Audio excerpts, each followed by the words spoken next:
அனைவருக்கும் வணக்கம். நம்ம இன்றைக்கி இந்த வீடியோவில் எதை பற்றி பார்க்க போகிறோம்னா ஸ்கில் டெவலப்மெண்ட். இந்த ஸ்கில் டெவலப்மெண்ட் திறன் வளர்த்தல் வந்து கம்ப்யூட்டர் பயிற்சி. கம்ப்யூட்டர் பேசிக் என்ன, கம்ப்யூட்டருடைய பயன்கள் என்ன, கம்ப்யூட்டர் எப்படி ஒர்க் பண்ணுது, கம்ப்யூட்டர் உள்ள பார்ட்ஸ்லாம் என்ன அப்படின்னு ஒவ்வொரு வீடியோவை பார்த்துட்ருக்குறோம். அந்த வரிசையில் இந்த கம்ப்யூட்டர் பயிற்சியில் இது வந்து 4வது வீடியோ. பேசிக்ஸ் ஆஃப் கம்ப்யூட்டருடைய அடிப்படை பயிற்சி அதனுடைய 4வது வீடியோ.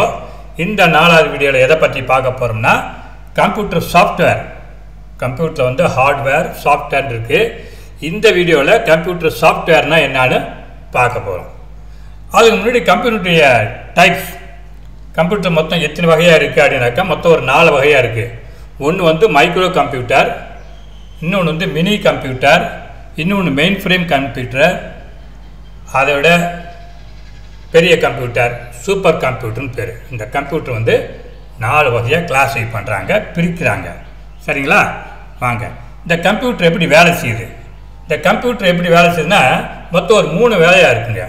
1 தகவல்களை உள்ளீடு செய்தல், 2 கொடுக்கப்பட்ட தகவல்களை கொண்டு அதை செயலாக்கம் செய்தல், அதை ப்ராசஸ் பண்ணுறது, 3 செயலாக்கம் முடிந்தவுடன் முடிவை வெளியிடுதல், அவுட்புட். மொத்தம் 3 ப்ராசஸ் நடக்குது. ஒன்று வந்து இன்புட்டு டேட்டா, இந்த கீபோர்டு மூலிமா இந்த டேட்டாவை சிபியூக்கு கொடுக்கறது, அது இன்புட் டேட்டா. அதான் முதல்ல நம்ம இன்புட்டு டிவைசஸ்லாம் பார்த்தோம். இன்புட்டு டிவைசஸ்னால் எந்த டிவைஸ், எந்த ஒரு சாதனம் வந்து இந்த இன்புட்டு டேட்டா வந்து சிபியூக்கு கம்ப்யூட்டருக்கு கொடுக்குதோ அதுக்கு பேர் இன்புட்டு டிவைஸ்னு பேர். இந்த இன்புட்டு டிவைஸ் மூலிமா, அதாவது கீபோர்டு மூலிமா டைப் அடித்து டேட்டாவை சிபியூக்கு அனுப்புது. இந்த சிபியூ என்ன பண்ணுது, இந்த டேட்டாவெல்லாம் ப்ராசஸ் பண்ணுது. அந்த சிபியூவில் வந்து மெமரி யூனிட் இருக்குது, கண்ட்ரோல் யூனிட் இருக்குது, அரித்மெட்டிக் அண்ட் லாஜிக் யூனிட் இருக்குது. இங்கே கீபோர்டுன்னு வந்த அந்த டேட்டாவை இது என்ன பண்ணுது, ப்ராசஸ் பண்ணுது. எல்லாத்தையும் அனலைஸ் பண்ணி அதை வந்து என்ன பண்ணுது, டேட்டாவை கம்ப்ளீட்டாக இது பண்ணி ப்ராசஸ் பண்ணி அதை செயலாக்கம் பண்ணி அதை வந்து எங்கே அனுப்புனா செயலாக்கம் முடிஞ்சது முடிவை வெளியிடுது, அவுட்புட்டுக்கு அனுப்புது. அவுட்புட்னா அந்த மானிட்டருக்கு அனுப்பிச்சிடுது. மானிட்டர் மூலிமா நம்ம பார்த்துக்க முடியும். அதான் ஒன்று என்ன கொடுத்துருக்கேன், நான் டேட்டா தகவல்களை தருகிறேன். அதாவது கீபோர்டு சொல்லுது, நான் டேட்டா தகவல்கள் தருகின்றேன். 2 சிபியூ, நான் டேட்டா தகவல்களை சரிபார்த்து செயலாக்கம் செய்கின்றேன். அது கொடுத்த டேட்டாவை சரிபார்த்து ப்ராசஸ் பண்ணி அதை செயலாக்கம் செய்து, இது 2, அதாவது சிபியூ. 3 நான் முடிவுகளை வெளியிடுகிறேன். இந்த செயலாக்கம் செஞ்சதை மானிட்டருக்கு அனுப்பிச்சிடும், டிஸ்பிளேக்கு அனுப்பிச்சிடும். டிஸ்பிளே இந்த மானிட்டர் மூலிமா நம்ம பார்த்துக்க முடியும். இந்த 3 வேலை தான் கம்ப்யூட்டரில் மெயினாக நடக்குது. இப்போ வாங்க சாஃப்ட்வேர்னு என்னன்னு பார்க்கலாம். கம்ப்யூட்டர் வந்து ஹார்ட்வேர் சாஃப்ட்வேர்னு 2 இருக்குது. இந்த வீடியோவில் சாஃப்ட்வேர் மட்டும் பார்க்குறோம். அடுத்த வீடியோவில் வந்து ஹார்ட்வேர் என்னன்னு பார்க்கலாம். சாஃப்ட்வேர் என்ன அர்த்தம், ஒவ்வொரு கம்ப்யூட்டரிலும் அதன் மெமரியில் திட்டம், செயல்முறை மற்றும் விதிகள் எழுதி புரோகிராம் செய்யப்பட்டுள்ளது. ஒவ்வொரு கம்ப்யூட்டர்லேயும் அந்த மெமரியில் சிபியூவில் ரேம் இருக்குது, ரோம் இருக்குது. அந்த மெமரியில் அவனுடைய ப்ரோக்ராமு, அவனுடைய செயல்முறை, விதிகள் இதெல்லாம் வந்து புரோகிராம் செய்யப்பட்டுள்ளது. அதை வந்து எழுதி வச்சுருவாங்க. அதற்கு ஏற்றபடி தான் அந்த கம்ப்யூட்டர் செயல்படும். இந்த ப்ரோக்ராம் என்ன கொடுத்துருவாங்களோ அது மாதிரி தான் அது செயல்படும். இதுபோல் கம்ப்யூட்டரில் எழுதப்பட்ட செயல் திட்டத்துக்கு தான் சாஃப்ட்வேர் என்று பெயர். அந்த கம்ப்யூட்டர்லேயே அந்த ப்ரோக்ராம் வந்து ப்ரோக்ராம் பண்ணி வச்சுருவாங்க. பண்ண பிற்பாடு தான் நம்ம கம்ப்யூட்டர் வந்து ஒர்க் பண்ண முடியும். நம்ம அது இங்கிலீஷில் சொன்னோம்னா என்ன சொல்லலாம், இன் ஏ கம்ப்யூட்டர் ரிட்டன் ப்ரோக்ராம்ஸ், அதாவது எழுதப்பட்ட அந்த திட்டங்கள், ஆர் ப்ரொசீஜர்ஸ் அந்த செயல்முறை, ஆர் ரூல்ஸ் அந்த விதிகள், அண்ட் அசோசியேட்டட் டாக்குமெண்டேஷன் அது சம்மந்தப்பட்ட documentation information pertaining to the operation of a computer system. அந்த கம்ப்யூட்டர் எப்படி ஆப்ரேட் பண்ணுங்கிறதுக்குன்னு சில ப்ரோக்ராமை அதை செட் பண்ணி வச்சுருவாங்க கம்ப்யூட்டரில். அதுக்கு பார்த்தா சாஃப்ட்வேர்னு பேர். And that R store in A read and right in memory, that is called software.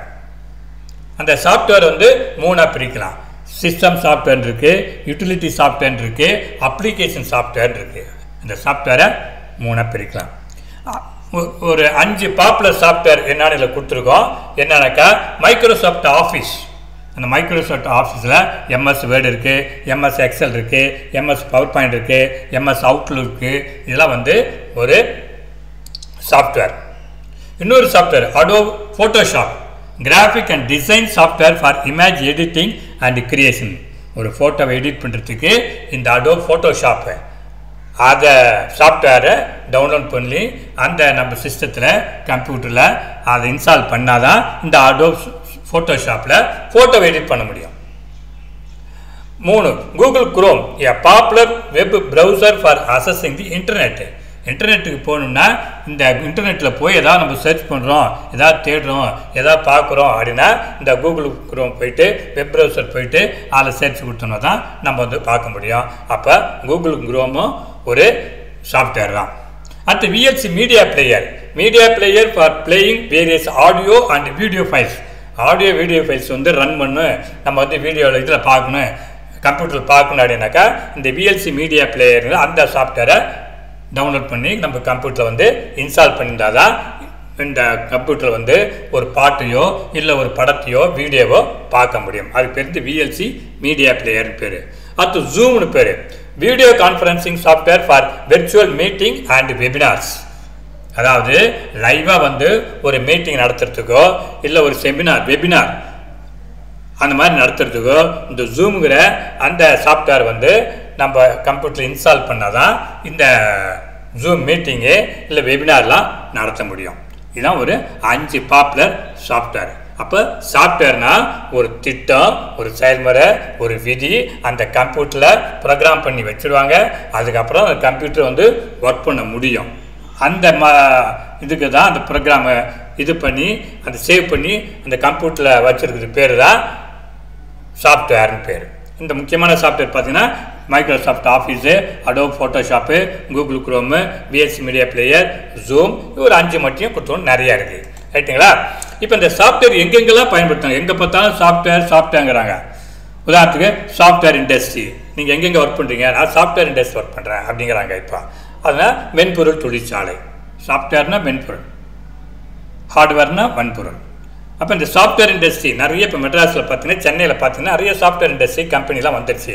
அதில் ஒரு பையனை எங்கே கேட்டு என்ன இப்போ பண்ணுறேன் அப்படின்னா, நான் சாஃப்ட்வேரில் கம்பெனியில் ஒர்க் பண்ணுறேன் அப்படிங்கிறாங்க. அப்போ சாஃப்ட்வேர் அங்கே சாஃப்ட்வேர் கம்பெனி, சாஃப்ட்வேர் இண்டஸ்ட்ரி, அது மென்பொருள் தொழிற்சாலை. சாஃப்ட்வேர் சிஸ்டம்ஸ், மென்பொருள் அமைப்புகள், அங்கேயும் சாஃப்ட்வேர் இருக்குது. சாஃப்ட்வேர் ப்ரோக்ராம்ஸ், மென்பொருள் நிரல்கள். சாஃப்ட்வேர் ப்ராடக்ட்ஸ், மென்பொருள் தயாரிப்புகள். சாஃப்ட்வேர் டூல்ஸ், மென்பொருள் கருவிகள். சாஃப்ட்வேர் அப்ளிகேஷன்ஸ், மென்பொருள் பயன்பாடுகள். சாஃப்ட்வேர் கம்பெனி, மென்பொருள் நிறுவனம். சாஃப்ட்வேர் டிசைன், மென்பொருள் வடிவமைப்பு. சில பேர் சொல்லுங்க, நான் சாஃப்ட்வேர் டிசைனராக இருக்கிறேன் அப்படிம்பாங்க. அப்போ மென்பொருள் வடிவமைச்சு கொடுக்கணும், அதுக்கு பேர் வந்து சாஃப்ட்வேர் டிசைன், மென்பொருள் வடிவமைப்பு. சாஃப்ட்வேர் டெவலப்பர்ஸ், மென்பொருள் உருவாக்குபவர்கள். சில இன்ஜினியர் சொல்லுவாங்க, நான் வந்து சாஃப்ட்வேர் டெவலப்பராக இருக்கேன் அப்படிம்பாங்க. அப்போ சாஃப்ட்வேர் அவங்க டெவலப் பண்ணி கொடுக்கணும், டிசைன் பண்ணி கொடுக்கணும், டெவலப் பண்ணி கொடுக்கணும். அப்போ சாஃப்ட்வேர் டெவலப்பர்ஸ். சாஃப்ட்வேர் இன்ஜினியர்ஸ், நிறைய இப்போ கம்ப்யூட்டர் சயின்ஸ் முடிச்சவங்க, ஐடி ஃபீல்டில் இருக்கிறவங்க, நான் சாஃப்ட்வேர் இன்ஜினியராக இருக்கேன், சாஃப்ட்வேர் கம்பெனியில் இருக்கிறேன், சாஃப்ட்வேர் இண்டஸ்ட்ரியில் இருக்கிறேன், ஐடி ஃபீல்டில் இருக்கிறேன் அப்படிம்பாங்க. அப்போ எங்கே தான் அந்த சாஃப்ட்வேர் வந்து யூஸ்ஃபுல்லாக இருக்குது. அதாவது அந்த கம்ப்யூட்டர் ஒர்க் பண்ணுறதுக்கு தேவையான அந்த ப்ரோக்ராமை வந்து ரெடி பண்ணி கொடுக்குறது. அதுக்கு பேர் அதுக்கு பயன்படுறவங்க தான் software developers, software designer, software engineers. அந்த கம்பெனிக்கு பேர் வந்து சாஃப்ட்வேர் கம்பெனி, சாஃப்ட்வேர் இண்டஸ்ட்ரி. அது எங்கே அப்ளிகேஷன் அது பயன்படும், அது சாஃப்ட்வேர் அப்ளிகேஷன்ஸு. அது எந்த ப்ராடக்ட் வெளியே வந்துச்சோ அதுக்கு பேர் வந்து சாஃப்ட்வேர் ப்ராடக்ட்ஸு அப்படின்னு சொல்கிறாங்க. சாஃப்ட்வேர் ஜாப், இப்போ எங்கே ஒர்க் பண்ணால் சாஃப்ட்வேர் என்னுடைய ஒர்க் என்னங்க, நான் சாஃப்ட்வேர் ஜாபில் ஒர்க் பண்ணுறேன், மென்பொருள் தொழில் வேலை அதுங்க. சாஃப்ட்வேர் பேக்கேஜ், மென்பொருள் தொகுப்பு. இப்படி இந்த சாஃப்ட்வேர் வந்து எல்லா இடத்துலையும் நிறைஞ்சிருக்கு. இப்போ உள்ள ஃபீல்டில் நம்ம முதல்ல சொன்ன மாதிரி இது வந்து கம்ப்யூட்டர் உலகம். கம்ப்யூட்டர் வந்து அனைவரும் தெரிஞ்சுக்கணும். கம்ப்யூட்டர் தான் எதிர்காலத்தில் நம்மளுக்கு ஒரு பயனுள்ள எவர் கிரீன் ஃபீல்டு. அதுவும் குறிப்பாக நான் முதல் சொன்ன மாதிரி வீட்டில் வந்து ஃப்ரீயாக இருக்கிறவங்க, குறிப்பாக லேடிஸு, அவங்களாம் வெளியில் போய் நம்ம அந்த இது கற்றுக்கணும் அவசியம் இல்லாமல் வீட்டில் உட்காந்து இந்த மாதிரி வீடியோ பார்த்து யூடியூப்பில் இந்த மாதிரி கம்ப்யூட்டர் ரிலேட்டட் வீடியோ பார்த்து நம்ம கம்ப்யூட்டரை பற்றி தெரிஞ்சுக்கலாம். நம்ம ஒரு வீடியோவை போட்டுட்ருக்குறோம். இது வந்து 4வது வீடியோ. இதில் வந்து சாஃப்ட்வேர் அண்ட் ஹார்ட்வேர், இதில் சாஃப்ட்வேர் மட்டும் பேசியிருக்கோம். சாஃப்ட்வேர்னாக்கா அந்த இதில் வந்து கம்ப்யூட்டரில் வந்து ஒரு ப்ரோக்ராம் பண்ணி வச்சுருவாங்க. அந்த ப்ரோக்ராம் பிரகாரம் தான் அந்த கம்ப்யூட்டர் ஒர்க் பண்ணும். அந்த சாஃப்ட்வேர் இல்லைன்னா கம்ப்யூட்டர் வந்து ஒர்க் பண்ணாது. அதாவது இன்னும் நம்ம சிம்பிளாக சொல்ல புரியுற மாதிரி சொன்னால், சாஃப்ட்வேருங்கிறது நம்ம உடம்புல உள்ள உயிர் மாதிரி. இப்போ நம்மளுக்கு உடம்பு முக்கியமா உயிர் முக்கியமா? உடம்பு முக்கியம், உயிர் முக்கியம். ஆனால் உயிர் கண்ணுக்கு தெரியாது, உடம்பு கண்ணுக்கு தெரியுது. ஆனால் உயிர் இருந்தால் தான் இந்த உடம்பு ஓடும், இல்லைன்னா இந்த உடம்பே ஓடாது. அதே போல் தான் சாஃப்ட்வேர். கம்ப்யூட்டரில் வந்து நிறைய ஹார்ட்வேர் இருக்குது. அதாவது கீபோர்டு இருக்குது, CPU இருக்குது, மானிட்டர் இருக்குது. எல்லாமே கம்ப்யூட்டர் நம்ம வீட்டில் வாங்கி வச்சுருந்தாலும் இந்த சாஃப்ட்வேரை வந்து அதில் இன்ஸ்டால் பண்ணாதான் அந்த கம்ப்யூட்டரில் வந்து ஒர்க் பண்ண முடியும். எப்படி உடம்புல உயிர் இருந்தால் தான் உடம்பு ஓட முடியுமோ, ஒரு இடத்துலேருந்து ஒரு இடத்துக்கு போக முடியுமோ, ஏதாவது ஒரு செயலை செய்ய முடியுமோ, அதே போல் கம்ப்யூட்டரில் அந்த சாஃப்ட்வேர் இருந்தால் தான், சாஃப்ட்வேரை இன்ஸ்டால் பண்ணியிருந்தால் தான் கம்ப்யூட்டர் ஒர்க் பண்ண முடியும். அதனால் சாஃப்ட்வேரு நம்ம உடம்புல உள்ள உயிர் மாதிரி கம்ப்யூட்டர் ஒரு முக்கியமானது. அதில் ஒவ்வொரு கம்ப்யூட்டர் வேர்ட்ஸை பற்றியும் டெக்னிக்கல் டேர்ம்ஸை பற்றியும் சொல்லிக்கிட்டே இருக்கிறோம். நிறைய இன்னும் நம்ம சொல்லுவோம். அதனால் தொடர்ந்து இந்த வீடியோவை பாருங்கள். இத்துடன் இந்த வீடியோவை முடித்துக்கொள்கிறேன். நன்றி, வணக்கம்.